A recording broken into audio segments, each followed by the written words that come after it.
بسم اللہ الرحمن الرحیم۔ السلام علیکم، میں منیر شاکر۔ چینل کو سبسکرائب کر لیں، لائک کر لیں، بیل کا بٹن دبا لیں۔ اللہ کے وعدے در حقیقت اس کے مقرر کردہ قوانین ہیں، اور ان کے خلاف ورزی نہ کرنے سے مراد یہ ہے کہ ان قوانین میں کبھی تبدیلی نہیں ہوگی۔ یہ ہے مراد اس پابندی سے جو اللہ نے اپنے اوپر عائد کر رکھی ہے۔ اس پابندی کی ایک نمایاں مثال خود قرآن میں دی گئی ہے۔ یہ واضح ہے کہ اللہ اس عظیم کائنات کو عدم سے وجود میں لایا، لیکن اس کے بعد اس نے اشیاء کائنات کے لیے غیر متبدل قوانین مقرر کر دی ہیں۔ انہی قوانین میں سے ایک قانون تولید ہے، جس کی روح سے حیوانات اور انسانی بچے کی پیدائش نر و مادہ کے اختلاط سے ہوتی ہے۔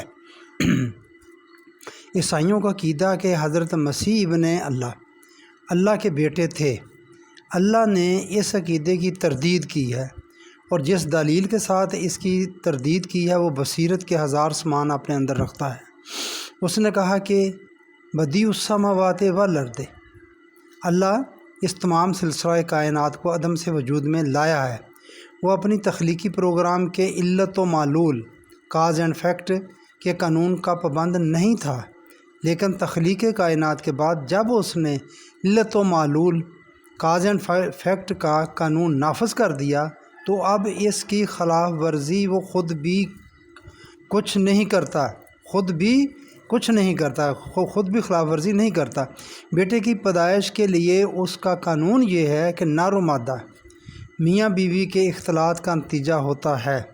یہ لوگ کہتے ہیں کہ فلاں اللہ کا بیٹا ہے، انا یکون لاہ ولد ولم تکن لہ صاحبۃ، یہ سورۃ انعام کی 101 نمبر آیت ہے۔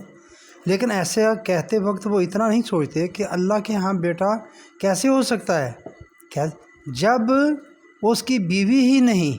یہ اللہ نے دلیل کے طور پر بات بیان فرمائی ہے کہ بیوی کے بغیر تو بچہ ہو ہی نہیں سکتا، اس کی بیوی کوئی نہیں ہے۔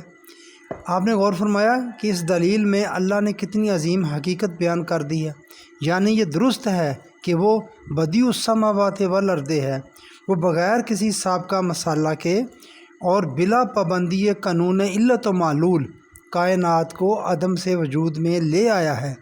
لہٰذا اس کے لیے یہ کیا مشکل ہے کہ وہ اپنے ہاں ایک بیٹا بھی اس طرح پیدا کر لے۔ لیکن جب اس نے بچے کی پیدائش کے لیے ایک قانون بنا دیا تو اس قانون کی خلاف ورزی وہ خود بھی نہیں کرتا۔ وہ ایسا کر سکتا ہے لیکن ایسا کرتا نہیں۔